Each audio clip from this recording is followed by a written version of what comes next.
cattle can actually be more of the beneficiary to tariffs, at least relative to, say, hogs, for example. Hi again, everybody. Welcome back to the Comstock channel. I'm Marlin Bohling with you. With me, I have Joe Camp. He is with Comstock Investments. And we're going to take a look at the market action on the second day of April, which, of course, as we record this, Joe, everybody is still anticipating what is going to happen with the tariff announcement.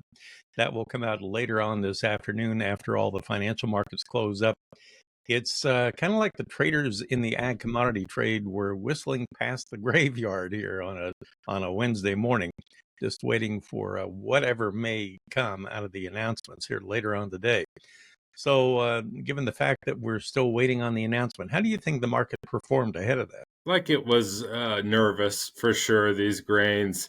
You'd come out of report day on Monday with some relief, even heading into this so-called trade liberation day. Some thought that maybe it won't be as bad as we've priced in the worst of the fears related to new tariffs and what could be ahead with lost demand, and more of a focus on the upfront of it, which in part linked from Monday's reports as well, where you still had a review of last year's crop inventories.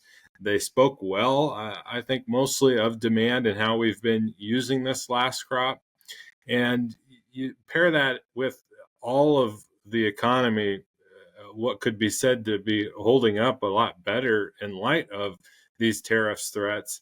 And that was maybe better off for us on Tuesday, for example. Yet giving a lot of that back and some traders seemingly just stepping right out of the market, it is a wait and see approach. And there hasn't been, I think, like anticipated, more of a indication on what's to come. More comments, for example, from President Trump or staff to put out there more of a preview on what to expect this afternoon. So there are a lot of uncertainties, and we'll find out throughout the rest of this week, for example, whether or not it's more of a narrowed approach that is very much reciprocal and aligned with the individual idiosyncrasies of who's got import charges on us, etc., or if it's more of a universal based, everybody gets a raised tariff and it's going to be here to stay for a while. If that's the attitude, maybe that continues us in this direction, which was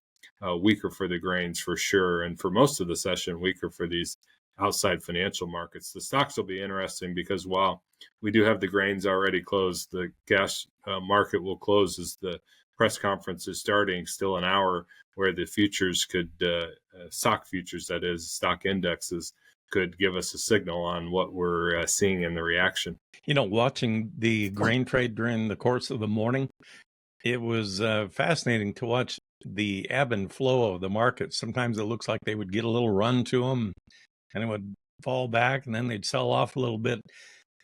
Fairly wide ranges here on a Wednesday, and I suppose that speaks to the indecision.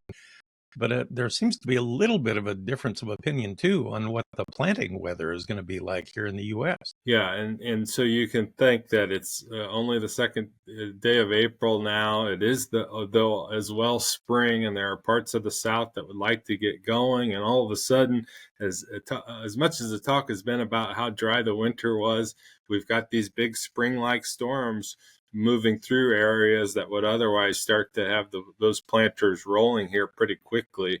And so it's not something where we want to get ahead of ourselves. But at the same time, there are these conversations related to the crop report on Monday for corn, for example, that, you have to get started at some point if you're going to plant above 95 million acres to the grain. And so that's where we know, as always, weather can come into play and adjust acreage decisions or eventual planting outcomes. For now, we'll take the moisture for sure. But we'll wonder about disruption early on. And then what's ahead? Is it a continued spring-like opening up of the rainy season for us? Or is it just a one-and-done type this last couple of weeks? Give us a shot of moisture. We'll be thankful for it. But then does it persist again, these drier trends in a lot of areas, particularly the West and throughout the Southern Plains?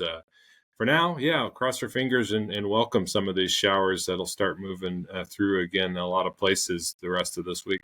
I think using the word showers might be kind. Hmm. As we talk about things between now and this weekend. You go in the lower Ohio Valley and basically all the lower Mississippi, you're talking maybe a foot or more of rain, not snow, but rain in the next 4 days or so. And so, once again, now we're looking at the situation where when it comes to river transportation and river basis, in the upper basin, upper Mississippi basin, the water levels have been kind of low, I believe. In the lower end, it may be flooding that we have to contend with here for barge traffic. Have you noticed any fluctuations yet in the river basis for the grains? In part, yes, because this threat would be a continuation of the one we've just recently faced, where you do have, as mentioned, the upper Mississippi having leaned so dry. Places around Illinois, their driest winter, a top 10 on record, and that leading to these low water problems on the Mississippi and the Illinois rivers. But yet at the same time, this has been a conversation just recently how wet Kentucky was. Unfortunately, the flooding there and around that region that you mentioned that ultimately caused at the same time we were dealing with those low water restrictions and reduced barge tows. You had that same thing on the lower Ohio River, but because of flooding, and that seems to be the case again. And it fits too with what I mentioned, where we have these drought areas persisting, or the worry of, definitely out west and throughout the southern plains, but it's been in places too wet.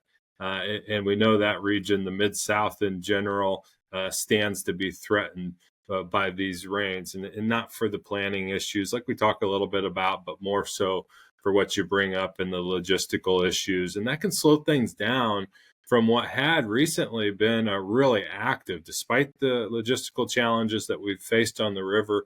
We've really been ramping up barge grain movements down there.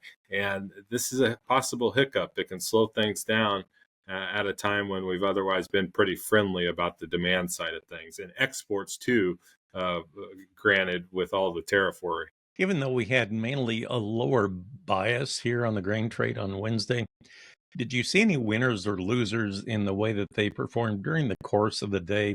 For example, I was noticing on the nearby the May corn, it looked like even though it was lower, it did manage to have an entire trading range above the 200-day moving average mark. And it's kind of been unable to do that for a while. Yeah, there are various chart points from the support end that are sticking out for corn, soybeans, and wheat too. You talk about the corn, the 200-day, the 20-day on the continuous chart, holding above that. Last week, we had to go down, it would seem, and fill the expiration gap from when the March contract went off. After doing that, there was less downside motivation from the charts. For soybeans, we had an up week last week after noting the clear support at around $10. So that's in play here. Beyond that, I think you can see in the types of volume that we're having, the more active spread trade, the positioning is more indicative still of a broader liquidation effort than it is necessarily a new bearish shift. And so that can be the silver lining to answer the question. Even in a down day, you can observe different signals that would make us think it's more about people stepping out of the market than it is right now coming into it from the short side of things. And for that reason, we still leave open as a possibility that the speculators who had been so sharply net long on corn just a couple of months ago could choose to rebuild those bullish bets back into the spring seasonal rally that's normally anticipated. But a lot will ride now on having these events that we're going through right now, the report on Monday, these tariff announcements, and the follow-through reactions on Thursday eventually tie that into how everybody feels about the economy. We'll close off the week on Friday morning with the jobs report, and that could be what brings traders back into the market, but from either side, depending on what clears the way here in the latest news. So, is there any hope for this wheat market?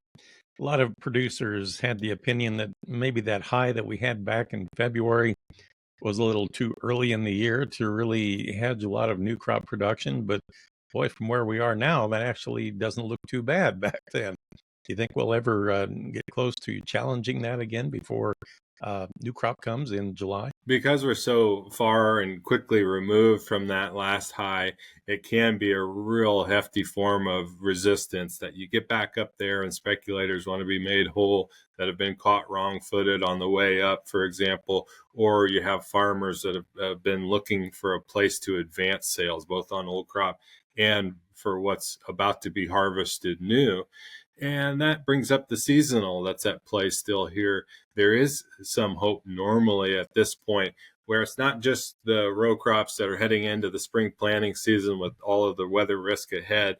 You also have, of course, the winter wheat crop coming into development and still so much at risk in terms of yield and acreage outcomes there too when we think about what will actually come to be harvested. More and more talk about abandonment, about cattle grazing out, about switching to other crops here coming up because of the relatively low prices, and that can be that can come to a point then where the relatively low prices can become the cure for low prices, in the sense that you get some buying interest back on the basis of what's still ahead, and that seasonal that normally shows us being able to move higher into at least early May before the winter harvest really ramps up. Well, speaking of cattle, let's look at the brighter side of the story. And here we have cattle once again testing the all-time highs. They're just still at it. They can't give it up, can they? No, and you've had this discount reopen for the board under cash. And so, for as much as you can talk about an all time high being speculatively driven and talking about short squeezes here or there, the influence of the commodity trading funds who are indeed, near or at record net long levels for both live cattle and feeder cattle futures, uh, you can still look at what the speculators know too to be these really bullish fundamental leanings because of the supply side, the short numbers, again, confirmed in ways by the recent cattle on feed report. It could be beef stocks too, when you look at how we're building inventories or not heading into the spring and summer season. And then you pair that with what we know about demand. Yeah, there's a lot that could be heading against us, whether it's negativity about the economy or tariffs. But back to tariffs, we've documented several times over how cattle can actually be more of the beneficiary to tariffs, at least relative to, say, hogs, for example, that are so dependent on pork exports or the grains for the same reason. You can actually be blocking off in a bigger way still those flows of live cattle, feeder cattle imports, finished cattle from Canada and Mexico, and then something really on top of mind for this afternoon in the tariff announcements, whether or not we're going to be blocking these big flows of beef from Brazil. Absolutely, yeah. Believe I had heard that there was some talk that India has high tariffs on U.S. beef, but no tariffs on Brazilian beef, and that seemed to be a point of contention at the administration there. So maybe that's something they will address. We'll see when they come out with their numbers later on. The hog market just seems to be kind of biding its time. If cattle do make a big correction or anything, would that take the hogs with it, or are they just totally independent right now? I think it would take the hogs with it to a lesser extent. You'd see a closure of what has been, in instances, record spreads between the cattle over the hog futures. And so you can have outright pressure if the cattle come down, especially because they're worried about the stock market selling off hard or whatever develops about the economy. That would likely get in to the hog market as well. You do have those sources of support maybe for hogs over cattle. If you talk about pork faring well in a recession, being on a substitutability basis, the cheaper option right now. But if we see cattle take a bit of a move lower, that could be what it finally takes it to break down this holding pattern type of a trend that the hogs have been in. Well, Joe, good to visit with you again. And boy, we'll have plenty to talk about on the other side of the tariff announcement. One of the administration officials did make the comment today, and that caught a lot of headlines, that maybe whatever the announcements are might be the cap, the highest possible. we'll wait and see on that. But anyway, that was one news item that came out this morning. Joe, we'll talk with you again next week. Joe Camp of Comstock Investments. And thanks again for joining us. I appreciate that very much. Well, for producer Brianne Jenkins, I'm Marlin Bohling. We'll catch you next time here on the Comstock Channel.